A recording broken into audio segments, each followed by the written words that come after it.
So there's been an abbey, ecclesiastical centre from the early Chaldees, 7th century. This is 19th century.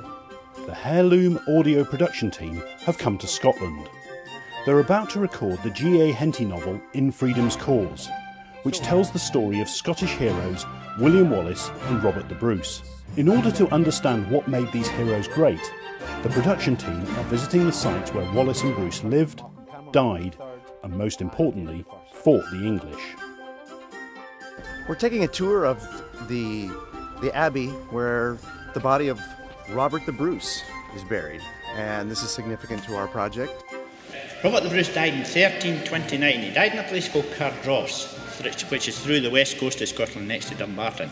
And he was brought here and laid to rest here because this was the ancient capital of Scotland, and this is where the kings and queens were buried.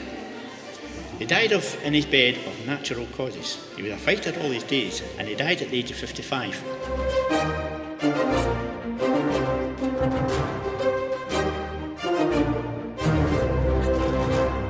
The team then noticed the sound of a door handle which could be used in the show.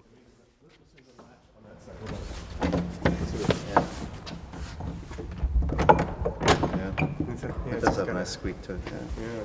It's got the right amount of... Oh, cool. With the... Oh, yeah.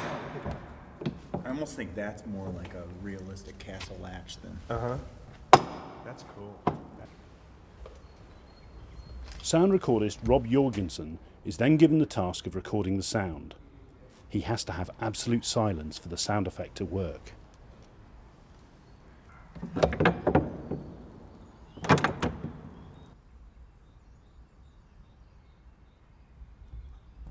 What I wanted to get was the feel of space.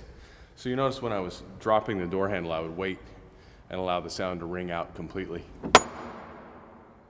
Gives me an idea of how I can recreate that ring when we get back into the studio.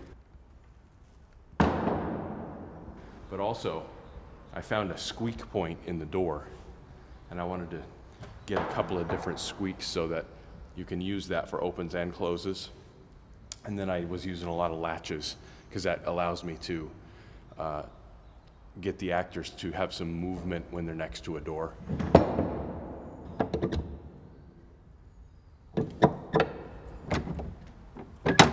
The amazing thing about being able to record here is that we'll be able to recreate the exact sound that is in this very room. It takes making sound effects to another level to be able to take a sound effect from the actual from a door that may have been touched by the characters. So to be able to use that in the show will bring a whole new level of, well, authenticity, but an amazing sense of history for me. Next stop, the Wallace Monument in Stirling. The site overlooks William Wallace's greatest battle against the English. One of the things that people look at is without Wallace, we wouldn't have had a Scotland. Scotland would not have existed. To go to the Wallace Monument and to stand in the very place where he stood. And there's something almost just magical about that, just seeing what he saw. And that was the highlight of the trip because that was such an important battle for Wallace. And to stand near or in the same place that he stood, I mean, that blew me away. On the 6th of April, 1320, the nobles of Scotland signed and sent the Declaration of Arbroath to the Pope, establishing Scotland as an independent nation. Many of the principles from the Declaration of Arbroath inspired another declaration, the Declaration of Independence in America. But that is quite another story, for quite another time.